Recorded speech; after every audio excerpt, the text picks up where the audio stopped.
လူမှုဝန်ထမ်းဦးစီးဌာနကအလုံမြို့နယ်မူလာရန်ဂျိုကျောင်းအမှတ်၄ရဲ့ကလေးများညာနာစွမ်းရည်ပြိုင်ပွဲကိုဒီနေ့မနေ့7 နာရီမှာအဲ့ဒီကျောင်းခန်းမှာကျင်းပပါတယ်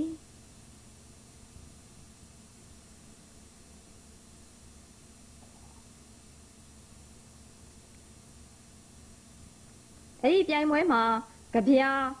ပုံမျောတချင်းဆိုအကတို့ကိုအကြီးစဉ်အငယ်စဉ်ဟူပြီးနှမျိုးခွဲခြားရှင်ပြိုင်ကြရာ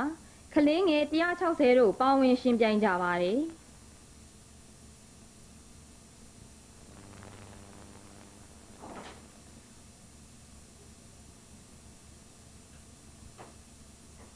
အဲ့ဒီအခမ်းအနားမှာအကဲဖြတ်လူကြီးများအဖြစ်ပြင်းမနာမောင်နီတင်းယဉ်ကျေးမှုကားဆက်ဌာနမှဒေါ်ဆန်းဆန်းရီနဲ့ဒေါ်မြင့်မြင့်တို့အဖွဲ့ကအကဲဖြတ်ကြီးကြပ်ပေးကြောင်းသတင်းရရှိပါတယ်ရှင်။